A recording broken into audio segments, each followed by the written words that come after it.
시작. 그들이 무리에게 이르매 한 사람이 예수께 와서 꿇어 엎드려 이르되 주여 내 아들을 불쌍히 여기소서. 그가 간절히 심히 고생하여 자주 불에도 넘어지며 물에도 넘어지는지라. 내가 주의 제자들에게 데리고 왔으나 능히 고치지 못하더이다. 예수께서 대답하시되 믿음이 없고 패역한 세대여, 내가 얼마나 너희와 함께 있으며 얼마나 내게 참으리요. 그를 이리로 데려오라 하시니라. 예수께서 꾸짖으시니 귀신이 나가고 아이가 그때부터 나으니라. 이때 제자들이 조용히 예수께 나와 이르되 우리는 어찌하여 쫓아내지 못하였나이까. 이르시되 믿음이 작은 까닭이니라. 진실로 너에게 이르노니 만일 너에게 믿음이 겨자씨 한 알만큼만 있어도 이 산을 명하여 여기서 저기로 옮겨지라 하면 옮겨질 것이요 또 너희가 못할 것이 없으리라. 아멘. 자리에 앉겠습니다.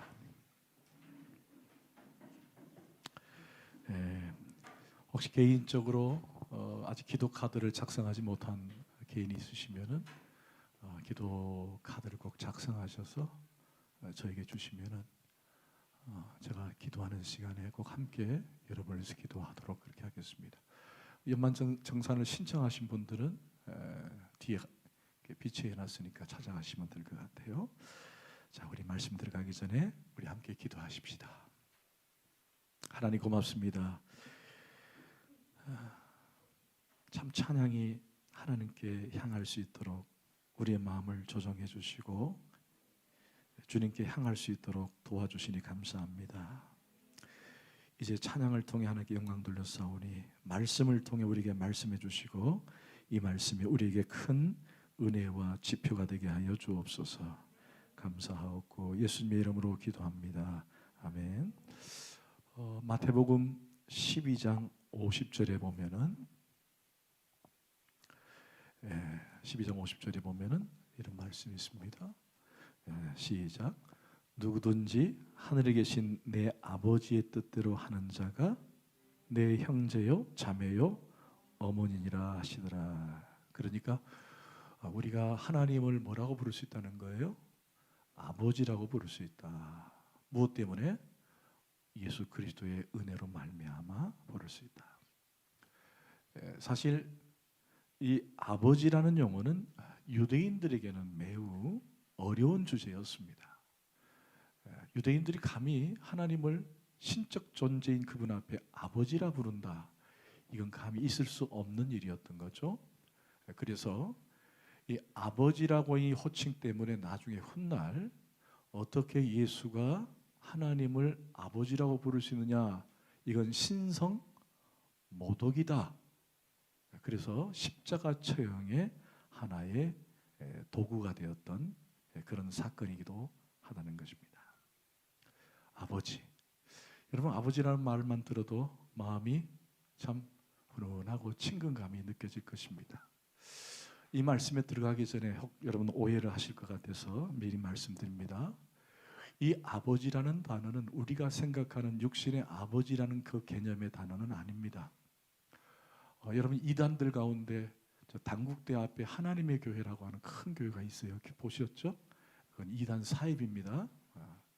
그 사람들의 논지는 뭐냐? 여러분들이 하나님을 아버지라고 부르지 않느냐? 그러면서 하는 말이 아버지가 있으면 뭐가 있어야 돼요? 어머니가 있어야 된다. 그래서 돌아가신 아버지가 있는데 그 아버지는 이미 하늘나라에 올라갔고 이 땅에서 어머니가 존재한다. 장길자라고 하는 여인이 우리의 어머니 되신다. 여러분 성경에 있어요 없어요? 없습니다. 이 아버지라고 하는 것은 우리의 어떤 육신적, 육체적 그런 관점에서의 아버지를 의미하는 게 아닙니다. 여러분 아버지의 특성이 뭐예요? 돌보심, 보호해주심, 또 넉넉하심, 지켜주심. 그걸 상징적으로 보여주는 것이 바로 아버지라는 뜻이지. 우리 하나님이 성별이 있어서 또 어떤 분들 그러더라고요. 왜 하나님을 남성화시켰느냐 그러는데 여러분 하나님은 성이 있다 없다? 없습니다. 하나님은 성이 없습니다. 그래서 여기서 하나님은 아버지고 예수 그리스도는 아들이라는 것은 보냄을 받았다는 뜻이에요. 보냄을 받았다는 뜻이지 내가 여자와 남자 중에 아들로 태어났다 그런 뜻이 아닙니다. 보냄을 받았다. 아버지라는 뜻은 하나님이 나를 돌보아 주시고 인도해 주시고 든든하게 지켜주신다라고 하는 것을 상징적으로 표현한 단어예요. 그래서 누구든지 하나님을 아버지라고 부를 수 있다라는 겁니다. 근데 왜 갑자기 목사님이 어버이날도 아닌데 아버지라는 주제를 가지고 말씀을 보내는가? 오늘 저는 여러분들께 육신의 아버지뿐만 아니라 우리는 영적인 아버지를 모시고 살기 때문에 그 아버지에 대한 얘기를 오늘 좀 하면서 오늘 본문을 들어가고 싶어요. 언제가 한 번은 한 자매로부터 이런 얘기를 들었습니다. 목사님, 저는 교회에 나와서 다른 건 다 하겠어요. 예수님도 부르고 성령님도 부르고 또 자매님, 목자님도 다 부를 수 있는데 하나님을 향해 아버지라는 이 용어가 나오지 않는다는 거예요. 그래서 한 번도 기도할 때마다 하나님, 예수님, 성령님 이건 불렀는데 아버지 이건 안 된다는 거예요. 그래서 제가 왜 아버지라는 단어가 안 나옵니까? 그랬더니 자신의 육체적 아버지, 육신의 아버지가 생각나서 아버지라는 단어가 안 나온다는 거예요. 도대체 육신의 아버지가 어떤 분이셨습니까? 그랬더니 그 아버지는 집에 들어오면은 엄마도 때리고 나도 때리고, 그래서 늘 아버지는 아주 폭력꾼이었고 돈도 안 갖다 주고 매일 우리를 힘들게 했다. 그래서 그런 아버지를 생각하니까 기도할 때마다 아버지라는 단어가 안 나온다는 거예요. 안 나와. 그래서 우리 주닮은 식구들 가운데 아버지라는 그 기도가 잘 안 나오는 데는 특별한 이유가 있어요. 그래서 제가 그 자매에게 그런 말을 했죠. 자매님, 참 힘든 과정을 겪으셨군요. 그런데 원래 그 아버지가 처음에도 그랬습니까? 그랬더니 아니었대요. 처음에 얼마나 자상하고 얼마나 사랑스럽던지 많이 이뻐해주고 많이 우리를 행복하게 해줬는데 어느 날 사업이 망해서 갑자기 아버지가 확 돌변을 했다라는 거예요. 그리고는 그 돌변에서 완전히 바뀌어서 자신들 가족들을 그렇게 힘들게 했다. 그래서 제가 그런 말을 했습니다. 자매님, 세상의 아버지가 다 그럴까요? 아닙니다. 더 좋은 사람들이 많습니다. 그런데 우리가 이렇게 한번 생각해 봅시다. 육신의 아버지는 좋았다가 안 좋았다가 때로는 잘 해주다가도 안 좋게 해주기도 대하기도 하는 그 육신의 아버지인데, 영적인 하나님 아버지는 그분은 마음이 변하시는 분이 아니다. 늘 우리를 향해 가까이 계시고 돌봐주시고 아무리 우리가 어려워도 우리의 삶이 어려워도 그분은 끝까지 우리를 사랑하시는 분이다. 그래서 성경은 그 하나님을 가리켜서 하나님은 사랑이시다라고 얘기하신다. 그래서 자매님, 그 하나님을 아버지로 모셨으면 좋겠어요. 제가 그렇게 얘기했더니만 눈물을 뚝뚝 흘리면서 저를 따라하더라고요. 제가 기도를 시켰어요. 하나님 아버지라고 시켰어요. 처음에는 조금 머뭇거리더니만 하나님 아버지라는 단어가 터져 나오니까 그렇게 많이 우는 거예요. 많이 울더라고요. 비로소 하나님을 아버지로 만난 거예요. 혹 우리 지체들 가운데 여전히 하나님을 아버지로 만나지 못한 분이 계신다면은 그 하나님을 오늘 아버지로 만나는 놀라운 변화와 기적이 있기를 축원합니다. 아멘. 한번 따라합시다. 하나님 아버지, 하나님 아버지. 아멘. 우리가 몇 주 동안에는 본문을 잠깐 중단을 하고 주제 설교를 쭉 이어갔습니다. 혹시 기억나십니까? 지난번 설교 내용이 뭔지? 그렇죠. 변화산 사건이었죠. 우리 제자들을 데리고 예수님께서 변화산에 오르셔서 예수님이 변형되셨습니다. 근데 변형됐다는 말은 예수님이 인간으로 오셨는데 갑자기 신비스럽게 하나님의 모습으로 변했다 그런 뜻이 아니라 하나님이 완전한 인간임을 드러낸 사건이었다. 그분은 원래 하나님이세요. 그때 하나님이신데 인간의 몸을 입고 오셨는데 그분이 완전한 인간임을 드러낸 사건이 바로 이 변화산 사건이었다. 이 변화산 사건은 어디에서 있었습니까? 높은 산에서 있었어요? 사랑하는 제자들을 데리고 가셨습니다. 그런데 이 제자들을 데려갔다는 말은 그들이 특별히 잘나고 똑똑해서 데려간 것이 아니라 빨리 변하기를 원하는 제자들을 먼저 데려간 거예요. 예. 아멘. 그리고 이제 제자들과 함께 산 아래로 내려오십니다. 오늘 본문은 산 위의 사건이 아니라 산 아래 사건이에요.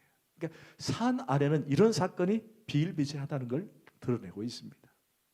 어떤 분이 그러더라고요. 오늘 본문을 이렇게 얘기하더라고요. 등산의 영광, 하산의 사명. 산에 올랐을 때는 참 영광스러운 그 장면들이 있었다면 이제는 내려와서는 어떤 사명을 가지고 이제 오늘 본문이 펼쳐진다라고 하는 것이 오늘 본문의 주된 내용이죠. 여러분 한 가지만 기억하십시다. 변화산에서의 사건과 산 아래의 사건은 극적인 대조가 이루어지고 있다는 거예요. 그죠? 기억해 보세요. 변화산에서의 사건과 산 아래의 사건은 완전히 극 대조를 이루고 있다. 오늘 본문은 한 아버지가 아들이 간질병이 있자 그 간질병을 낫고자 예수님이 산 위에 오르가고 없을 때에 나머지 제자들에게 이 제자들에게 데리고 와서 이 아들을 살려달라고 하는 이야기부터 시작이 되는 거예요. 여러분 한번 본문을 다시 한번 읽으십시다. 14절부터 15절까지 시작. 그들이 무리에게 이르매 한 사람이 예수께 와서 꿇어 엎드려 이르되 주여 내 아들을 불쌍히 여기소서. 그가 간질로 심히 고생하여 자주 불에도 넘어지며 물에도 넘어지는지라. 여기 한 아이가 뭐에 걸렸다 그랬어요? 간질에. 오늘 본문 후반절에는 이것이 귀신 들렸다고 표현을 합니다. 당시에는 이 간질을 귀신으로 이해를 했던 사실이에요. 그래서 지금은 간질은 귀신에 의한 것은 아닙니다. 요즘 의학적으로 정확하게 판명이 됐죠. 그때는 뭐 의학적으로 판명이 되지 않았으니까 귀신일 것이다라고 얘기를 합니다만은 지금의 간질은 전혀 귀신에 의한 것은 아닙니다. 물론 귀신에 의해서 사람이 정신적으로 이상 반응을 나타내는 것도 있습니다. 그러나 오늘 본문은 간질이라고 했어요. 이걸 루나병이라고 그래요. 루나병. 다른 말로 달병이라고 해요. 문, 저기 하늘의 문, 달병이라고 그러는데 이게 뭘 의미하냐면은 이때 당시에는 이 루나병을 어떻게 이해했느냐? 달에서 오는 기운을 통해서 얻어지는 병이라고 생각을 했어요. 그러니까 막 거품 불고 막 불에 가서 넘어지기도 하고 물에 가서 넘어지기도 하는 것들은 오로지 달에서 얻어지는 기운 때문에 그것 때문에 사람이 거품을 물고 넘어진다라고 생각한 거예요. 달병이었던 거죠. 달병. 그런데 이것 보고 있던 아버지의 마음이 너무나도 아팠어요. 여러분 주변에 환자들을 보면 마음이 아프죠? 특별히 아버지가 아들을 보는 마음은 어땠을까요? 정말 고통이었을 것이에요. 그러자 이 아버지가 소문을 듣고 예수님께 나오려고 나와 이제 이 아들을 고쳐달라고 했는데 예수님이 마침 어디 계세요? 산 위에 계시는 거예요.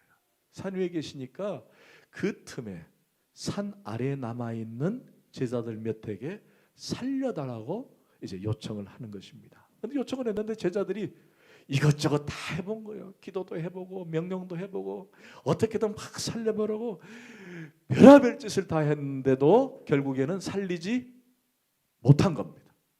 근데 때마침 산에서 누가 내려오세요? 예수님이 내려오시는 거예요. 예수님 내려오시는 거예요. 결국 예수님께 이 아들을 데려갑니다. 여러분 17절 봅시다. 시작. 예수께서 대답하시되 믿음이 없고 패역한 세대여 내가 얼마나 너희와 함께 있으며 얼마나 너희에게 참으리요 그를 이리로 데려오라 하시니 결국 예수님께서 실패하고 이 아버지가 제자들은 못 고칩니다라고 말하자 예수님께서 하신 말이 뭐냐? 제자들 향해서 믿음이 없고 패역한 세대다. 그리고는 책망을 하십니다. 그리고 예수님께서 이 아이를 낫게 하시죠. 자, 그러면은 오늘 이 본문은 공간복음에 다 나옵니다. 여러분 기억하시죠? 공간복음이라는 뜻이 뭐라 그랬어요? 같이 봐야 된다. 같이 봐야 된다. 이 공간복음은 마태, 마가, 누가 이 세 가지 복음서를 공간복음이라 그래요. 요한복음 뒤로 뺍니다. 왜냐하면 이 세 가지 예가 다 나와 있어요. 근데 오늘 본문도 사실은 세 가지 복음서에 다 나와 있어요. 복음서에 다 나와 있는데 오늘 이 다루는 기사의 초점은 이 공간복음, 이 복음서마다 다 다르게 초점을 맞추고 있습니다. 여러분 잘 아시는 것처럼 마가복음에서는 오늘 이 기적의 사건을 어떻게 이루어졌느냐, 바로 기도 외에는 이런 류가 없다라고 표현을 하십니다. 여러분 한번 보십시다. 자, 마가복음 9장 29절 시작. 이르시되 기도 외에 다른 것으로는 이런 종류가 나갈 수 없느니라. 그러니까 이 기적의 사건을 풀 수 있는 열쇠는 뭐냐? 기도다. 그래서 우리는 공간복음을 같이 볼 때 이미는 여러분이 풀리지 않는 문제, 여러 가지 문제들을 대답할 때에는 거기서 뭐라고 말하느냐가 중요한데, 마가복음에서는 이 기적의 사건을 뭘로 풀었다는 거예요?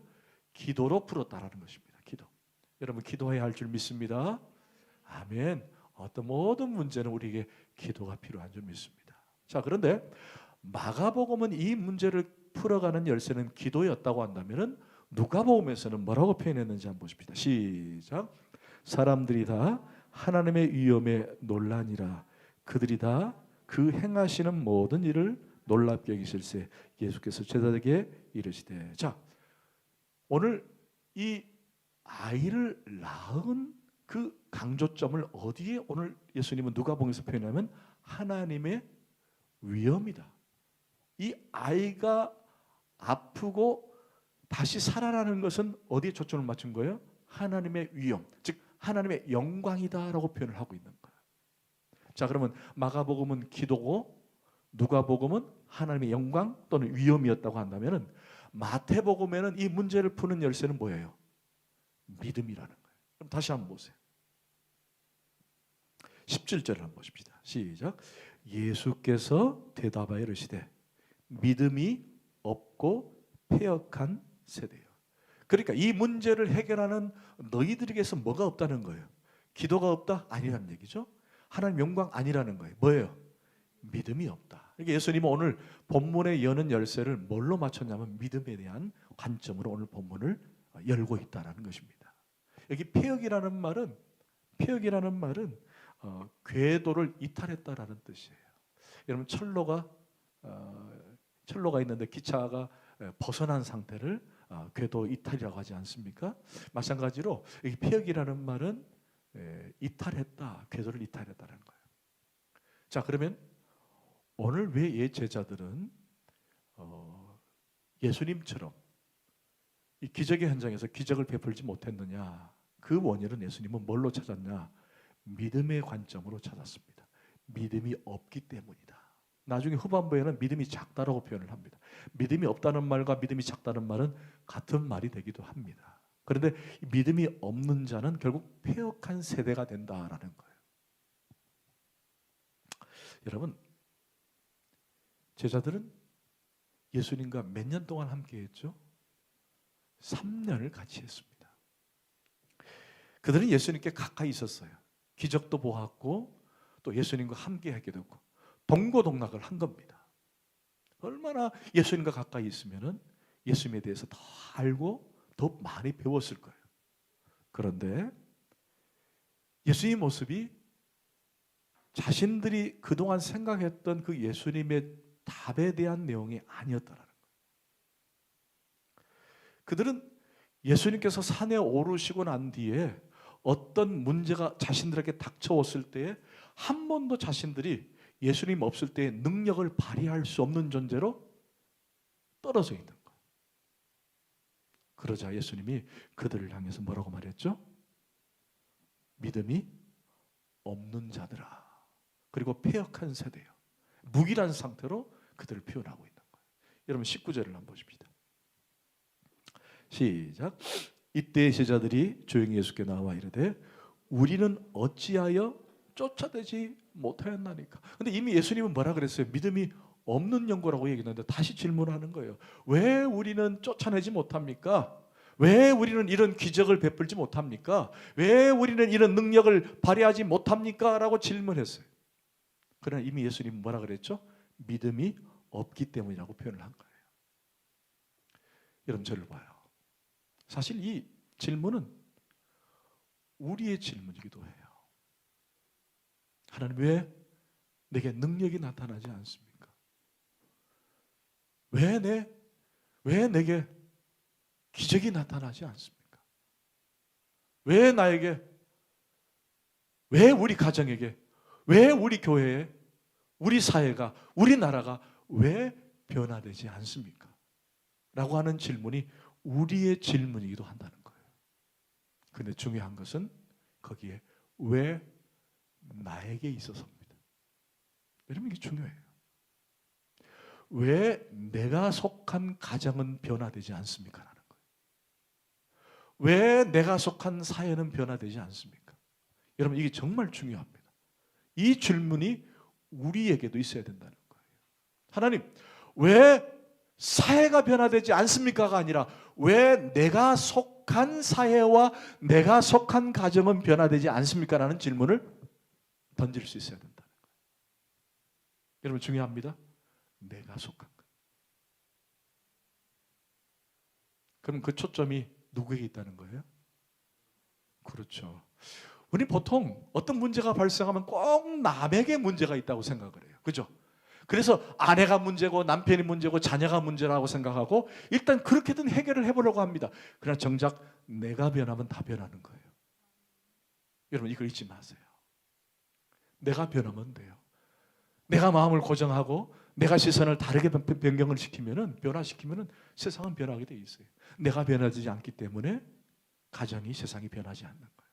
초점을 자꾸만 남에게만 초점을 맞추지 마세요. 제가 우리 그런 농담하죠. 설교 시간에 아이고 옳습니다. 주님 저 집사에게 주시는 말씀 감사합니다. 이러면 안 된다 그랬어요.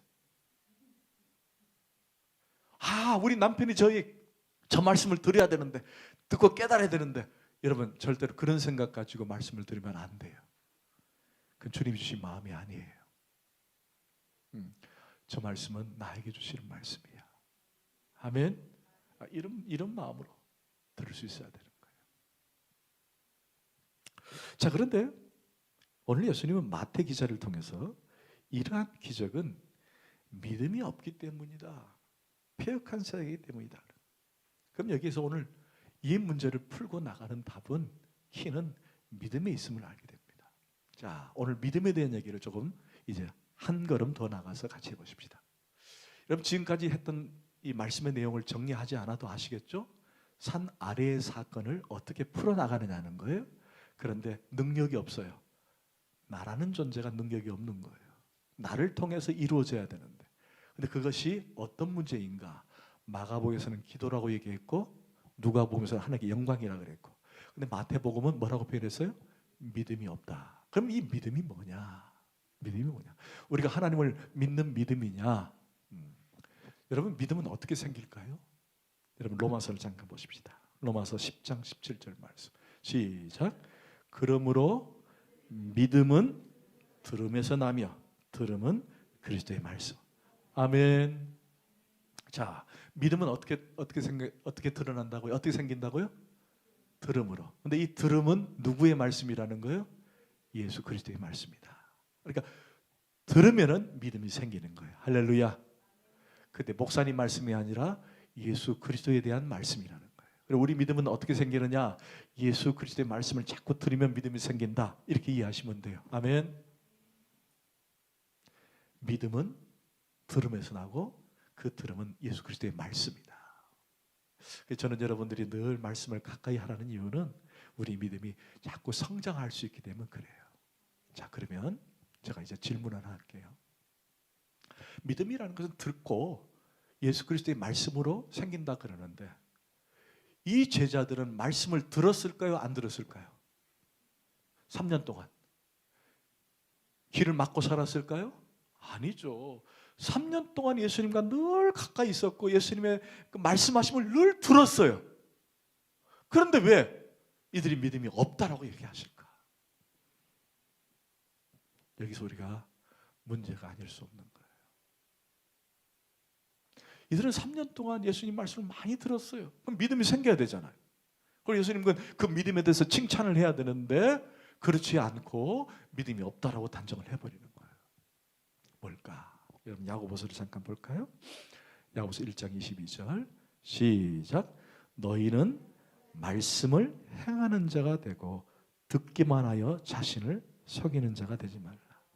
여러분 이 중요한 주제가 뭐예요? 말씀을 듣기만 하지 말고 말씀을 행하는 자가 되라. 할렐루야. 그러니까 온전한 믿음이라는 것은 우리가 그리스도의 복음을 듣고 그 말씀이 내 삶에 드러날 때 그것이 온전한 믿음이 되는 거예요. 듣기만 하고 아무것도 안 하면은 그 믿음이 있는지 어떻게 알아? 여러분 우리가 10년, 20년, 30년 예수를 믿어도 내가 구원받은 건 확신이 있는데 저 사람이 믿음이 있는지 어떻게 알아? 여러분 그것은 말씀을 통해 행하는 거예요. 아멘? 행하는 거예요. 여러분 믿음이 있다는 것이 드러나야 된다는 거예요. 어떻게? 말씀이 내 안에 있다면 그 말씀이 드러나고 삶에서 드러날 때에 그 말씀이 온전한 믿음이 드러나는 거예요. 이게 문제예요. 우리에게 있어서 가장 큰 문제는 그거예요. 내가 들어요. 오늘 메시지 들으시죠? 아멘 들어요. 근데 듣는데 그 말씀이 내 삶에서 드러나고 내 삶에서 적용하지 못하면은 그게 믿음인지 아닌지 모르는 거예요. 그래서 예수님께서 요한복음 14장 15절 이런 말을 했어요. 다 같이 시작. 너희가 나를 사랑하면 나의 계명을 아멘. 우리가 하나님을 사랑한다면 예수님을 사랑한다면 그 말씀대로 살으라는 거예요. 할렐루야. 아멘. 자, 그러면 이제 이 믿음이 없다는 것은 결국 믿음의 삶으로 드러나지 못했다는 것인데 그러면서 예수님께서 뭐 한 가지 힌트를 우리에게 주세요. 자, 20절 보십시다. 오늘 본문 20절 시작. 이르시되 너희 믿음이 작은 까닭이라 진실로 너희에게 이르노니 만일 너희에게 믿음이 겨자씨 한 알만큼만 있어도 이 산을 명하여 여기서 저기로 옮겨지라 하면 옮겨질 것이요 또 너희가 못할 것이 없으리로다. 아멘. 결국 예수님이 이제 거의 결론에 도달을 했어요. 자, 믿음은 드러나야 되는데 그 믿음이 어떻게 드러나느냐? 겨자씨만한 거. 여러분 겨자씨 본 적 있으세요? 보신 적 없으세요? 혹시 여러분 볼펜이 있다면 볼펜 끝을 한번 보세요. 볼펜 끝. 이게 겨자씨예요. 이 겨자씨가 땅에 심어 놓으면은 지금 오른쪽에 보시는 것처럼 해피트리만큼 커집니다. 근데 어떤 거는요, 이게 워낙 커져가지고 우리 가로수처럼 커져요. 그럼 거기에 새들이 깃들어서 심을 얻습니다. 겨자씨는 처음 봤을 때 볼펜 심 하나, 끝만한 건데 나중에 그것이 자라서 저렇게 큰 거예요. 생명이 있다는 얘기죠. 믿음은 생명이 있는 거예요. 생명이 있다는 말은 살리고 회복시키는 능력이 있다는 거예요. 여러분들에게 그런 살리고 생명이 있는 겨자씨 같은 능력만 있다면은 우리 주변에 능력과 기적을 행할 수 있다는 거예요. 할렐루야.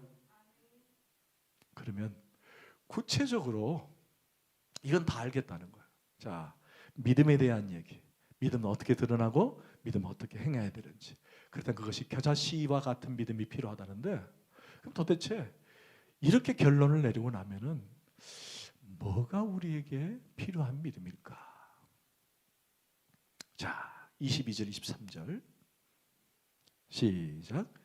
갈릴리 모일 때에 예수께서 제자들에게 이르시되 인자가 장차 사람들의 손에 넘겨져 죽임을 당하고 제3일에 살아나리라 하시니 제자들이 매우 근심하더라. 자, 오늘 절을 잠깐 볼까요? 원래는 여러분들 이 본문 앞에 그 절 앞에 동그라미가 하나 이렇게 그 동그라미 하나 표시가 되어 있을 거예요. 앞에 문맥과 또 다른 문맥임을 드러냅니다. 근데 우리는 그래서 앞에 거와 뒤에 것이 다를 것이다라고 생각하고 그냥 넘어가는데 오늘 읽은 본문을 우리가 이해하기란 참 어렵습니다. 도대체 겨자씨 믿음이 뭐냐? 그냥 오늘 본문에서 제가 방금 말씀드린 생명이 있고 움직이는 것이다라고 표현을 하지만은 도대체 구체적으로 뭔가 좀 더 구체적인 것이 우리 필요한데 그 다음 절로 넘어가려니까 동그라미가 딱 켜져 있으니까 그러면 이 단락과 이 단락은 좀 다른 거 아니냐라고 우리는 그냥 책을 덮을 수도 있는데, 마태복음에서의 마태 기자는 뭔가 의도한 바를 우리에게 주려고 하고 있다는 것을 한번 저는 조심스럽게 연결해 보고 싶은 거예요. 자, 예수님의 제자에게 믿음에 대한 얘기를 하시다가 갑자기 예수님은 무슨 얘기를 했느냐? 내가 머지않아 십자가에 죽게 될 것이다 라고 또 말씀해 주십니다. 여러분 생각해 보세요. 지금까지 제자들은 예수님이 예루살렘으로 향할 때에 주님 죽으러 가십니까? 라고 한 적이 한 번도 없어요. 예수님의 제자들은 예수님과 함께 예루살렘으로 향할 때에 예수님이 십자가에서 죽을 거라는 것도 다 말렸습니다. 그러면 예수님의 제자들은 왜 예루살렘으로 갈 때 과연 예수님에 대한 희망이 뭐였을까요? 여러분 아시는 것처럼 뭐예요? 그는 정치적으로, 경제적으로, 종교적으로 왕으로 예루살렘에 입성하는 분으로 이해를 했다는 거예요. 그러니까 지금 제자들은 그런 기대에 가득 찬 거예요. 야, 이제 예수님께서 예루살렘에 올라가면 왕이 될 건데 나는 그 중에 한 장관이 될 것이고 너는 그 중에 어떤 장관이 될 것이고 우리는 한 자리 얻을 것이다 라고 생각하며 예루살렘을 향하고 있었다라는 거예요. 그런데 거기에 제자들이 그런 생각에 예수님이 초를 쳐버려요. 뭐라고? 너희들 생각과 내 생각은 다르다.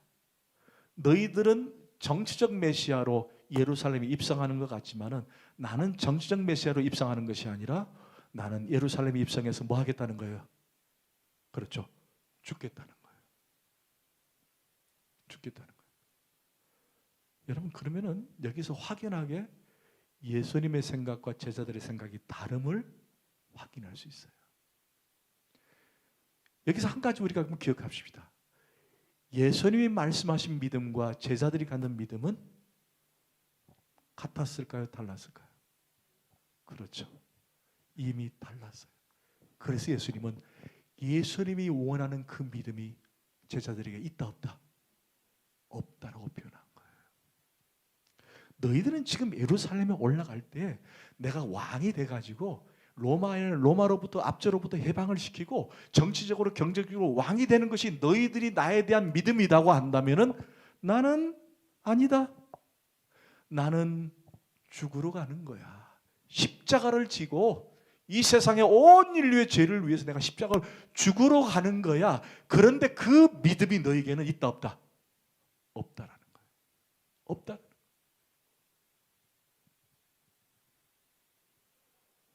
자, 그런데 갑자기 예수님께서 다른 얘기를 또 꺼내십니다. 여러분 24절 한번 보십시다. 24절 시작. 가버나움에 이르니 반세겔 받는 자들이 베드로에게 나와 이르되 너희 선생은 반세겔을 내지 아니하느냐. 자, 이것만 보면 상당히 좀 뭔가 어렵습니다. 여러분 잘 기억하셔야 돼요. 자, 예수님은 도대체 제자들에게 어떤 믿음을 원하고 계시고 어떻게 믿기를 원하고 계실까? 그 의도를 아주 아는데 중요한 마지막 열쇠이기도 한 오늘 본문이에요. 그런데 왜 갑자기 반세겔이 나오고 가버나움이 나왔을까? 자, 마태 기자는 이걸 순차적으로 기록하면서 서로 다른 본문으로 이해하게끔 만들어 놓은 것 같지만은 실제로 다 연결이 됐다라고 하는 측면으로 우리가 이해를 하자는 거예요. 자, 가버나움에 이르러서 반세겔을 내야 하는 일이 생겼다. 뭘까? 여러분 가버나움에 있는 것이 뭘까요? 왜 반세겔을 냈을까? 예, 가버나움에 하나님의 성전이 있었어요. 뭐가 있었다고요? 성전. 요즘 말로 하면 교회가 있는 거예요. 성전. 근데 그 성전에 들어갈 때에는 모든 유대인들은 뭘 내야 되느냐? 반세겔을 내야 돼요. 여러분 교회 들어올 때 저 입구에다가 헌금 내듯이 이때는 우리 지금 요즘 뭐 헌금은 다 자율적으로 내잖아요. 근데 여기는 무조건 의무적으로 반세겔을 내야 됩니다. 성전에 들어가려고 하면. 근데 이것을 성전세라 그래요. 뭐라고요? 성전세. 다른 말로 속전세, 속죄세라 그래요. 사람이 하나님 전에 들어가려면은 어때요? 거룩한 존전에 들어가려면은 그냥 들어가면 안 돼요. 그래서 내 죄를 사해 주십시오라고 하는 의미로 세금을 넣는 거예요. 근데 그게 반세겔인데 이때 통용되었던 화폐는 아니었습니다. 이 세겔이라는 말은 구약 화폐입니다. 구약 화폐. 그리고 성전 화폐라 그래요. 이게 성전에서만 쓰여지는 화폐예요. 이해가 되시죠? 근데 그게 반세겔만 내고 들어가는 거예요. 이게 사실 역사가 깊습니다. 창세기 출애굽기에 보면은 이 세금을 바치도록 명령을 해 놓았어요. 그래서 들어갈 때마다 내 죄를 사해 주옵소서. 또는 내가 성물을 잘못 만졌습니다. 또 제가 죄를 지었습니다. 뭐 성전에 들어갈 때 세금을 냈는데 그것이 성전세고 구약 화폐였고 성전에서만 쓰여진 화폐였습니다. 이걸 내야 되는 거예요. 그런데 문제는 예수님이 냈다는 거예요, 안 냈다는 거예요? 자, 24절. 가버나움에 이르니 반세겔 받는 자들이 베드로에게 나와 이르되 너희 선생은 반세겔을 내지 아니했다. 자, 저를 잠깐 보십시다. 세금 징수원이 와가지고 베드로에게 왜 다른 사람은 다 내는데 너희 선생은 왜 성전세를 내지 않느냐? 당연히 내야 되는데. 그러자 베드로가 뭐라고 표현했느냐? 25절에 이르되 내신다. 아주 간단명료하죠? 낼 거다. 뭐 잔소리가 많아. 우리 선생님 낸다. 이제 그래 버리는 거예요. 베드로 성격답죠. 앞뒤 다 빼버리고 낸다. 자, 그런데 이때 예수님께서 집에 들어가시니 예수께서 먼저 이르시되 시몬아 네 생각은 어떠하냐? 세상 임금이 누구에게 관세와 국세를 받느냐? 자기 아들에게냐? 타인에게냐? 자, 저를 잠깐 볼까요? 이제 거의 이제 끝마무리 왔습니다. 이제 성전에 들어가면 당연히 세금을 내야 됩니다. 성전세라는 거죠. 그런데 예수님은 안 내고 들어가는 거예요. 그래서 세금 징수원이 베드로에게 와 너희 선생님은 와 안 내는데 그러더니 낼 끼다 이러고 이제 들어간 거예요. 들어갔는데 나중에 시간이 지나고 예수님께서 베드로에게 야 너 아까 세금 징수원하고 무슨 얘기했니? 뭐 어떤 얘기를 한 거야? 나에 대한 얘기였어 라고 묻지도 않고 따지도 않고 그냥 이미 아시는 것처럼 이미 들으신 것처럼 베드로야 하면서 질문을 하는 거예요. 근데 답도 다 알아요. 다 알아요. 그런데 이 질문의 형식은 베드로를 어떻게든 대답을 하도록 만들어서 의도적으로 의도하는 질문을 해내십니다. 그래서 우리가 여기서 한 가지 자녀 교육법이 여기 예수님이 가르쳐 주는 거예요. 여러분 기억해 보세요. 여러분 아이들이 질문할 때는 답을 유도해 주는 게 좋아요. 유도해 주는 게. 그것도 몰라 하면서 알밤을 팍 주고는 딱 답을 제시하면은 아이들이 성장을 못 합니다. 오늘 예수님이 베드로에게 질문하는 것은 일종의 유도 질문이에요. 뭐라고 그렇게 얘기했는데 어떻게 생각하니? 그래. 그 답이 뭘까? 이런 식으로 하는 거예요. 여러분들도 집에 가셔서 아이들하고 대화를 할 때 너 공부 안 하면 나중에 뭐가 되겠어? 이렇게 하지 마시라는 거예요. 왕창한 유도하면서 스스로 답을 꺼내도록 하는 것이 유대교육법이에요. 서로 토론하면서 이미 나는 알고 있는데 그 답을 제시하면 안 된다는 거예요. 예수님은 그런 훈련이 다 되신 것 같아요. 그리고 베드로에게 그렇게 질문을 유도하는 거예요. 베드로야, 네 생각은 어떠하냐? 네 생각은 어떠하냐? 그죠? 이제 유도 질문을 하는 거예요. 세상 임금이 있는데 세상 임금이 관세를 받을 때, 국세나 관세를 받을 때 아들에게도 받겠느냐 아니면 타인에게 받겠느냐? 아버지가 임금인데 여러분 오늘날로 생각하시면 안 됩니다. 오늘날로 생각하면 이 말씀이 안 맞아요. 아들도 다 세금 내야죠. 그러니까 이때를 얘기하는 거예요. 이때를. 성경은 아버지는 세금, 아들은 세금 안 내는 것 같다 하고는 뭐 아들은 세금, 그런 뜻이 아닙니다. 자, 베드로야, 아버지가 왕이다, 임금이다. 그런데 아들이 세금을 내더냐? 아니면 타인만 세금을 내더냐? 여러분, 제가 여러분께 질문합시다. 이때로 돌아가서 여러분, 아들이 낼까요? 타인이 낼까요? 그렇죠. 타인이 냅니다. 결국 이 예수님의 대답은 이 성전의 아들이 누구라는 거예요? 예수님 자신이라는 거예요. 이제 문제가 풀리죠? 아들이라는 거예요. 자신이 아들이라는 거예요. 자신은 아들이기 때문에 낼 이유가 없다는 거예요. 자, 그러면 아들과 대비되는 단어가 뭐예요? 아들과 대비되는 게 처음에 말씀드린 아버지죠. 그죠? 아들과 대비되는 단어는 아버지입니다. 아버지.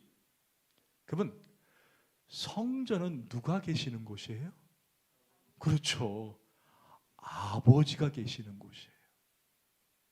성전은 아버지가, 그리고 자신은 아들입니다. 그러면 정리해 볼까요? 처음에 믿음으로 시작했다가 나중에 갑자기 성전세로 바뀌면서 아들이라는 개념으로 끝납니다. 오늘 본문은. 그 놀라운 것은 그 다음을 보셔야 해요. 27절 시작. 그러나 우리가 그들이 실족하지 않게 하기 위하여 네가 바다에 가서 낚시를 던져 먼저 오르는 고기를 가져 입을 열면 돈 한 세겔을 얻을 것이니 가져다가 나와 너를 위하여 주라 하시니. 자, 나와 너를 위하여 성전세를 내라는 거예요. 한 세겔이면 두 사람 몫이라는 거죠. 그러나 정작 예수님은 성전세를 내실 분이 아닌데도 불구하고 내라는 거예요.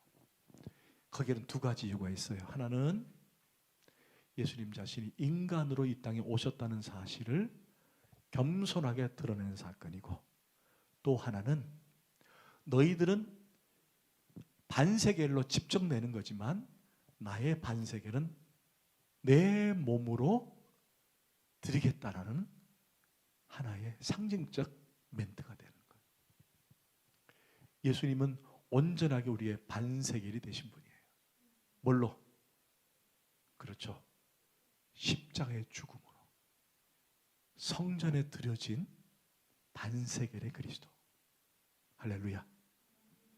자, 그러면 완전한 결론입니다. 오늘 믿음으로 시작했던 이 본문은 뭘로 끝났습니까? 그렇죠. 아들로 끝났습니다. 아들로. 할렐루야. 자, 믿음이 있다 없다. 제자들의 믿음은 예수님이 생각했던 믿음과 달랐습니다. 즉 예수님은 제자들의 믿음이 예수님의 믿음과 같아지기를 원했습니다. 그래서 믿음이 없다라고 단정해 버린 거예요. 그들의 믿음은 예수님의 생각의 믿음과 달랐습니다.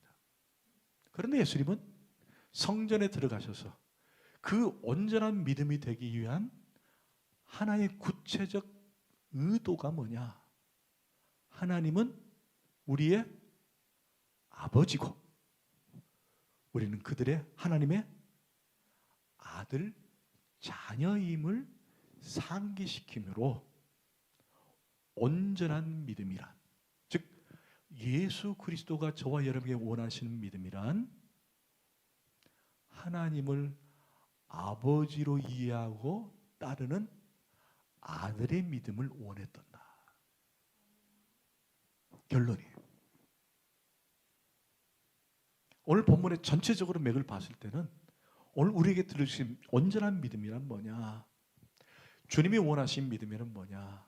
그것은 바로 아버지와 아들 관계의 믿음을 원하셨다.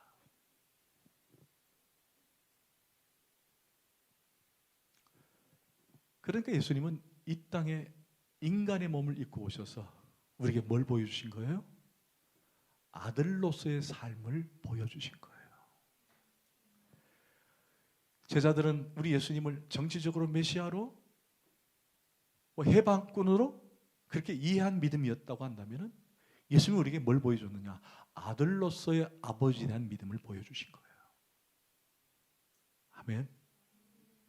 저는 여러분들이 이 땅에 살면서 한 주간에 살면서 한 가지 여러분이 늘 기억할 건 여러분은 하나님의 자녀들임을 기억하라는 거예요. 그래서 여러분들이 살 때 하나님을 아버지라고 마음껏 부르며 사시라는 거예요. 그리고 여러분의 이 땅에 살면서 나는 하나님의 자녀요, 나는 하나님의 아들이기 때문에 아들의 삶으로 삶에서 드러나는 삶을 살라는 거예요. 여러분, 하나님의 자녀인 하나님의 아들은 그냥 사는 게 아니라는 거예요. 내 마음속에 늘 내가 하나님의 자녀요, 내가 하나님의 아들임을 잊지 말고 살라는 거예요. 제가 이제 차가 한 13년, 아니야, 몇 년 됐지? 12년? 12년 됐어요. 카니발이. 근데 이제 20만 킬로가 돼가지고 우리 사역위원회 때 목사님 차를 좀 바꿔야 되겠다 그랬더니 목사님 얼마든지 바꾸십시오 그러더라고요. 그래서 제가 중고차를 하나 매입을 했어요. 그래서 이제 뭐 사는 과정은 뭐 여러 가지가 이제 그 에피소드가 있는데 그런 생각을 하고, 사실 카니발이 무거워요.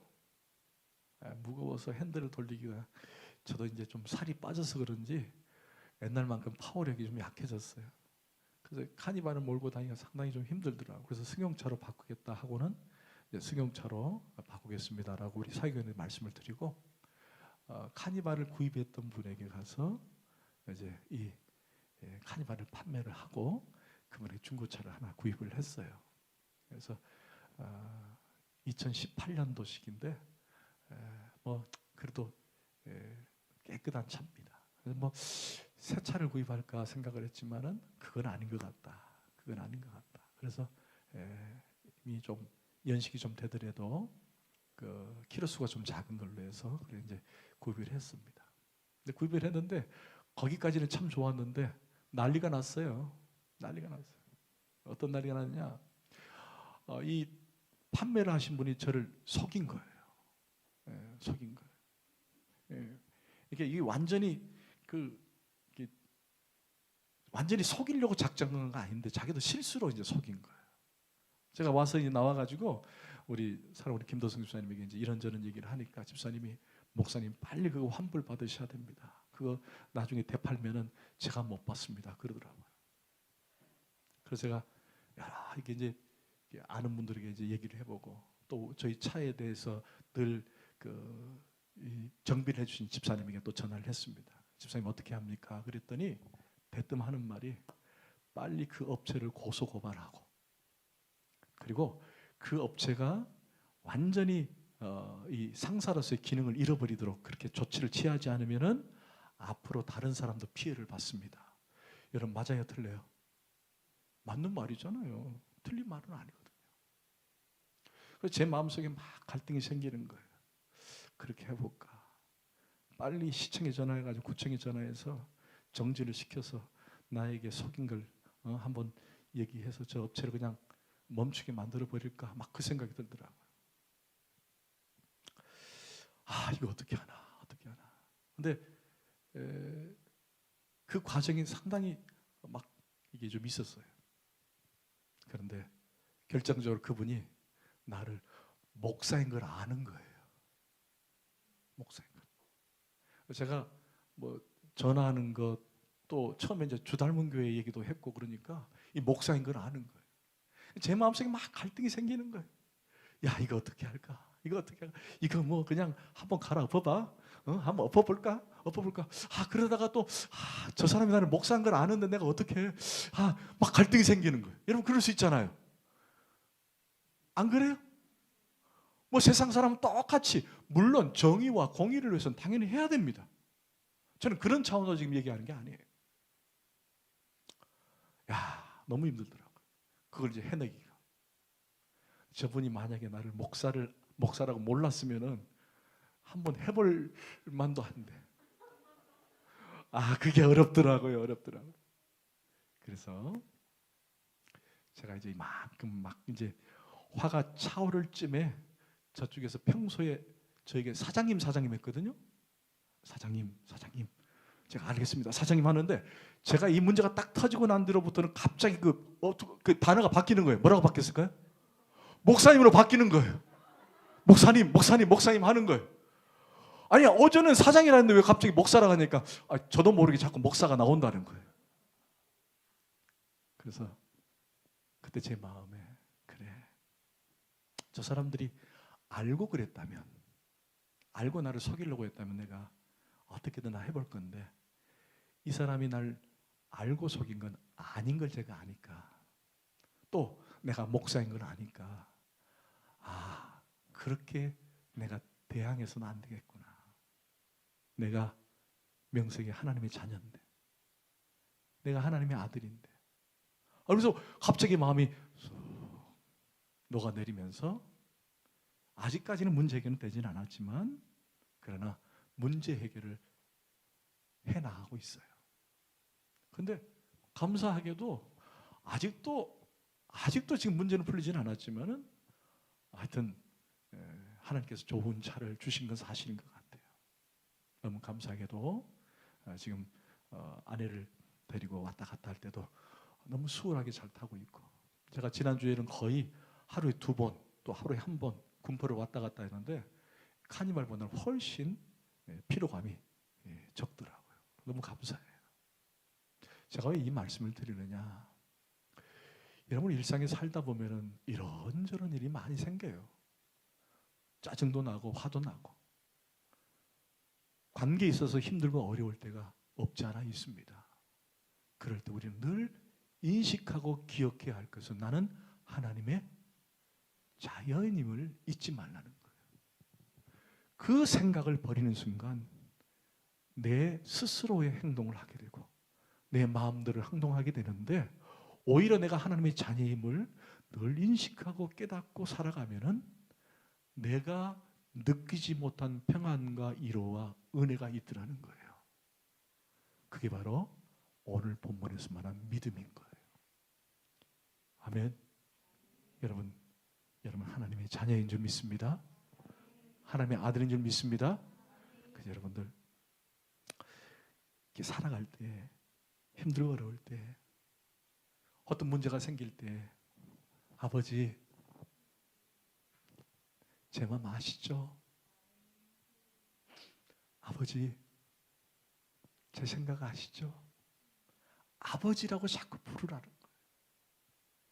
그분은 지금도 살아 역사하신 분이고 우리 함께 하신 분이기 때문에, 그래서 여러분 입술에서 날마다 아버지, 하나님 아버지라고 여러분 믿음이 드러나는 그런 현장의 삶이 되기를 주 예수 그리스도로 축원합니다. 아멘. 기도하십시다.